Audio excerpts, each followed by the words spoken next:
नमस्कार दोस्तों, आज ब्लडी टैक्स के एपिसोड में हम लोग आप लोगों के सामने लेकर आ गए हैं अर्पिता नाम की लड़की के साथ बीती हुई एक ऐसी हैरान कर देने वाली खौफनाक कहानी जिसे सुनकर आप लोग जरूरत से ज्यादा घबरा सकते हैं। आज की ये कहानी जो अर्पिता के साथ बीती हुई थी ना, ये नोएडा नाम के शहर में बीती थी। कब बीती थी, कैसे बीती थी, क्या हुआ था, ये सब कुछ आज आप लोगों को जी अपनी जुबानी बताएगी। ये जो अर्पिता नाम की लड़की है, इसकी रिसेंटली शादी हुई थी 2019 में, और इसकी शादी तो अपने गांव में हुई थी। उसके बाद ये और इसके पति दोनों डिसाइड करते हैं कि जो इसके पति का जॉब है नोएडा में, हम वहाँ पर शिफ्ट हो जाते हैं, क्योंकि उनको खाना वाना खाने के लिए प्रॉब्लम हो रही थी और उनका नाइट ड्यूटी था, क्योंकि वो अमेरिकन कंपनी में काम कर रहे थे। तो ये लोग सोचते हैं कि हमको शादी के बाद जल्दी शिफ्ट हो जाना चाहिए, क्योंकि ज़्यादा छुट्टी नहीं मार सकते ऑफिस से। तो ये जो शिफ्ट करने के लिए छुट्टी लिए थे, वो 2 दिन का एक्स्ट्रा छुट्टी ले ली थी उन्होंने। उसके बाद 2 दिन उनका वीकेंड पड़ गया था, तो टोटल 4 दिन की छुट्टी मिली थी। और जिस फ्लैट में ये लोग नोएडा में शिफ्ट हुए थे, स्टार्टिंग के 4 दिन जब तक इसके पति थे, तब तक लड़की के साथ कुछ भी नहीं हुआ ऐसा। यानी ये लोग नए घर में गए हाँ, थे। नए घर में शिफ्ट हुए थे। जब तक इस पति के साथ 4 दिन कुछ नहीं हुआ था, लेकिन चौथे दिन के बाद जो फर्स्ट नाइट थी उसकी अकेले उस घर में, उसके बाद से उसकी ज़िंदगी में बहुत खौफनाक चीज़ें होनी चालू हो गई। वो सब कुछ क्या हुई मैं आप लोगों को बताती हूँ। उसका मंडे का टाइम था, उसके पति का ऑफिस जाने का, नाइट ड्यूटी थी, तो नाइट में अपने निकल गए थे ऑफिस जाने के लिए। और ये अपना काम वाम करती है, बहुत ज़्यादा थक गई थी, तो सोने के लिए अपने बेडरूम में चली जाती है। और जब सो रही होती है बेडरूम में, तो रात के 12 बजे अचानक से उसकी आँख खुलती है। और उसकी आँख खुलती है, उसको ऐसा लगता है कि शायद मेरे बाल ऐसे जो बिखार के सोई हूँ बेड पे, बाल पे मेरे कोई बैठा है, प्रेशर पड़ रहा है मेरे बाल में। अच्छा। उसको ऐसा फील होता है और वो ऐसा उठ के देखती है कि क्या है, कौन था मेरे बाल पे ऐसे बैठा हुआ था। तो देखती तो उसको कोई भी दिखाई नहीं देता है, लेकिन वो वैसा फील कर पा रही थी कि कोई तो है जो बैठा था अभी, और मेरी आँख खोलते से वो गायब हुआ है। तो इतना माइंड नहीं करती, सोचती है शायद हो सकता है बहुत थकान है, नए नए हम लोग शिफ्ट हुए इसलिए भी ऐसा हो सकता है। ऐसा इसमें घबराने वाली कोई बात नहीं है। तो वापस से वो इग्नोर करती है और हनुमान चालीसा लगाती है फ़ोन में और सोने की कोशिश करती है और सो जाती है। ये इसकी रात निकल जाती है। सुबह सुबह अपने पति से डिस्कस करती है, तो बोलते हैं कि शायद हो सकता है तुम्हारा वहम होगा, ऐसा तो अपन 4 दिन से यहाँ पे है, ऐसा मेरे साथ तो कुछ ऐसा फील नहीं हुआ, और 4 दिन तक तुमको भी ऐसा कुछ फील नहीं हुआ। तो वो सोचती है शायद हो सकता है, मेरे हस्बैंड भी बोल रहे थे वहम ही होगा। लेकिन जो ये अगली रात आने वाली थी उसकी ज़िंदगी में, ये बहुत ही ज़्यादा खौफनाक रात थी।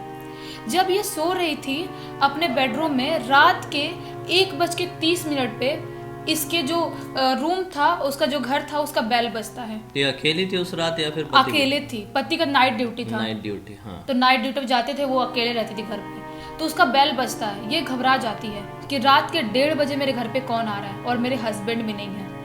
तो मुझे क्या करना चाहिए, मुझे दरवाज़ा खोलना चाहिए कि नहीं खोलना चाहिए। पहले तो सोचती है शायद हो सकता है कोई बच्चा मस्ती मस्ती में बजा कर भाग गया होगा, पहली बार नहीं खोलती हैं। लेकिन बेल बजने के 5 मिनट के अंदर वापस से बेल बजती है। तो ये अभी घबराने लगती है, डर जाती है, सोचती है कि कुछ तो गड़बड़ है, मुझे अपने हस्बैंड को कॉल करके उनको बताना चाहिए। जब अपने हस्बैंड को कॉल करती है, तो उनके हस्बैंड को स्ट्रिक्टली मना कर देते हैं कि तुम दरवाजा मत खोलना। हाँ, क्योंकि कोई भी हो सकता था। हाँ, चोर उचक्का कुछ कोई भी हो सकता था। नए शहर था, नई जगह आई थी, ऐसे कोई भी प्रॉब्लम हो सकती थी। कभी कभी बहुत लोग पीछे भी लग जाते हैं। तो उस बिल्कुल बोलते तुम घर मत खोलना, मैं वॉचमैन को कॉल करता हूँ। तो उनके जो हस्बैंड अर्पिता के, वो वॉचमैन को कॉल किए। वॉचमैन ने चेक किया पूरा आके, तो उसने बोला कि नहीं, ऐसा मैंने किसी को आते हुए नहीं देखा। और उसके बाद जब उस फ्लोर का CCTV फुटेज चेक किया, तो वहाँ पर भी कोई नहीं दिखाई दिया है, कोई इस फ्लोर पे आया है। अच्छा। और वॉचमैन ने कॉल करके उनके हस्बैंड ने बताया कि नहीं, ऐसा कुछ नहीं है, कोई आपके फ्लोर पे नहीं गया था। तो आखिर ये जो बेल 2 बार बजाया था, वो किसने बजाया था, अर्पिता को बिल्कुल समझ में नहीं आता है। और अब वो डरना स्टार्ट कर देती है। उसको लगता है कि मेरा शायद यहाँ पे रहना बहुत ज़्यादा मुश्किल हो सकता है, मैं कैसे रहूँगी, मुझे समझ में नहीं आ रहा है। क्योंकि एक बार कुछ इंसान को वहम होता है, लेकिन 2-2 बार वहम नहीं हो सकता। कुछ इसी तरह का मैंने भी एक्सपीरियंस किया हूं, तो मैं जानता हूं कि ये बेल बजने वाला सिस्टम कितना ज्यादा डरावना आपको एक्सपीरियंस दे सकता है। फिर क्या हुआ? तो फिर वो सोचते हैं कि मुझे क्या करना चाहिए क्या नहीं करना चाहिए, पूरा रात वो बैठ के निकाल देती हैं। उनको इतना डर लगता है कि उनको नींद ही नहीं आती है। हनुमान चालीसा बजाती है, फोन में कुछ भी करते, नींद आती ही नहीं है। पूरा रात बैठे बैठे उस घर में निकाल देती है। और एक नेगेटिव वाइब भी आ रही थी उस रूम से, उस घर से। पूरे समझ में नहीं आता कि आखिर ऐसा क्यों हो रहा है। और सुबह सुबह उनके हस्बैंड जब आते हैं, उनसे डिस्कस करती है, तो उनके हस्बैंड बोलते हैं कि पता नहीं यार, मुझे भी समझ में नहीं आया कि आखिर बेल बजाया किसने। वॉचमैन ने सीसीटीवी चेक किया तो भी उसको पता नहीं चला। तो ये अपने सासू माँ को फ़ोन करती हैं बोलने के लिए कि हमारे साथ ऐसा ऐसा मेरे साथ हो रहा है, चीज़ें हो रही है मेरे साथ ऐसी ऐसी।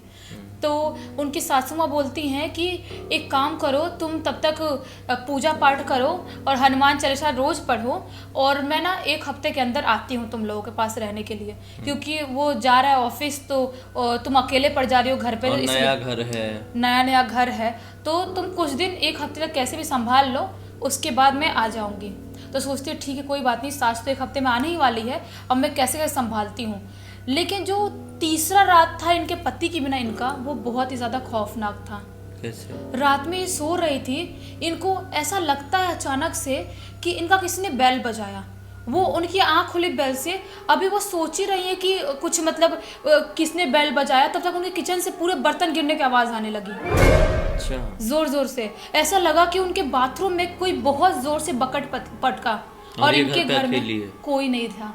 अपने हस्बैंड साथ रह रही है और हस्बैंड जॉब पे गए, तो आखिर ये सब हरकतें कर कौन रहा है, ये सोचने वाली बात थी। उस दिन बहुत ज़्यादा घबरा जाती है, इतना घबराती हैं कि वो नॉन स्टॉप हनुमान चालीसा पढ़ने लगती हैं। जो आवाज़ आ रही थी पूरे टाइम, वो आवाज़ कैसे कैसे करके बंद होती है।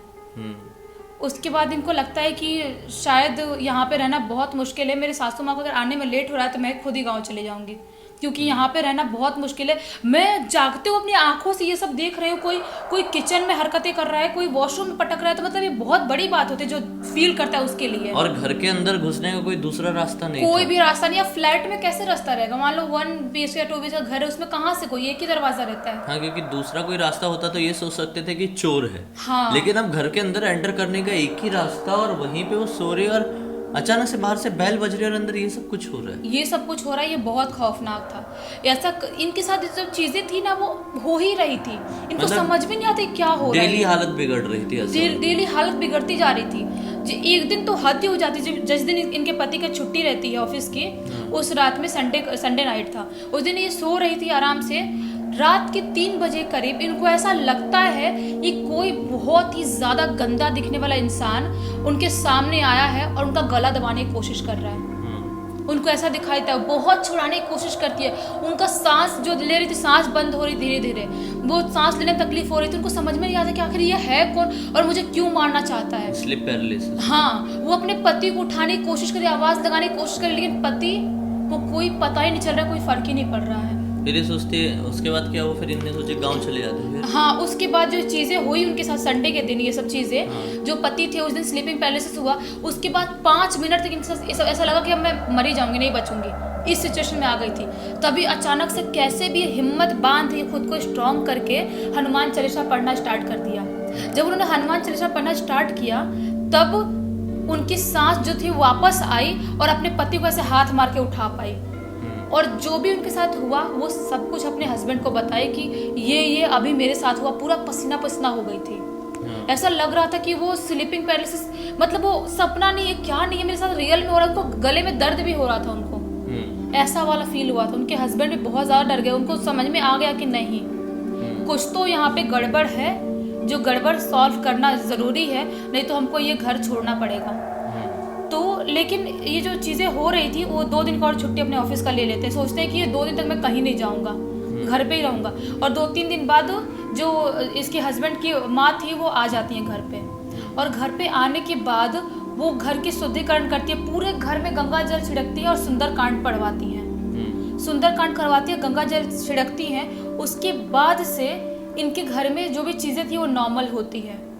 और उनकी सास वहाँ पे रहती भी है 1 महीने। 1 महीने उनके घर पे ऐसी कोई भी चीज़ नहीं होती है। मतलब सोचो कि पता नहीं क्यों ऐसी चीजें होती हैं जो आप कुछ नहीं करते हो तो भी आपके पीछे पड़ जाती है। वो लोग तो नए शिफ्ट थे, उन्होंने क्या किए थे? मेरे ख्याल से कुछ घर में ना ऐसी, मतलब कुछ घर ने ऐसा इतिहास देखा रहता है अपना, हाँ, जिसकी वजह से बुरी बुरी यादें उस घर में बस जाती है। अब वो जो उसके अंदर एनर्जीज है वो प्रेत बन गई है, और जब प्रेत कोई भी एनर्जी बन जाती है ना तो वो बिना मतलब के लोगों को परेशान करती है। वही तो, इन्होंने ना ही कुछ किए थे ना कुछ नहीं, और जब तक हस्बैंड थे तब तक वो कुछ नहीं कर रहा था। हस्बैंड के जाने के बाद इनके ऊपर हावी होना चालू हो गया, जो भी शैतान था वो। ये जिनके साथ होता है सिर्फ वही समझ सकते हैं कि अकेले घर पे रह रहे हो आप, मान लो सपोज, और आपके साथ ऐसी चीजें होने लगे, आप बिल्कुल अकेले हो, आपका कोई साथ देने वाला नहीं है, तो आपके ऊपर क्या बीतेगी, एक बार सोच के देखो। सचमुच में बहुत डरावना एक्सपीरियंस होता है ऐसा। ये भी बहुत ही, अब सब कुछ ठीक है उनकी जिंदगी में, ये सबसे बड़ी बात है। हाँ वही तो। खैर, अगर अब तक आप लोगों ने इस वीडियो को देखे हैं और पसंद किए हैं तो लाइक जरूर कर देना। हमें पहली बार देख रहे हैं तो चैनल को सब्सक्राइब करके बेल आइकन दबा के ऑल के ऑप्शन में क्लिक करना। इस तरह के हैरान कर देने वाले खौफनाक वीडियोस आप लोगों के सामने डेली लेके आते रहते हैं। इंस्टा के लिंक इस वीडियो के डिस्क्रिप्शन बॉक्स में मिल जाए, क्लिक करके डायरेक्टली वहां पर पहुंच जाएगा। और अपनी जिंदगी से जुड़ी कोई भी कहानी आप इसी तरह से पूरी दुनिया को बताना चाहते हैं, चाहे वो हॉरर हो, लव स्टोरी हो, कुछ भी हो, लिख भेजिए। हो सकता है हमारा अगला वीडियो आप लोग की कहानी के साथ ही बन रहा हो। चलिए कल एक और हैरान कर देने वाली वीडियो के साथ आप लोग सामने जाहिर हो जाएंगे। तब तक के लिए बहुत बहुत धन्यवाद। आपका दिन शुभ हो।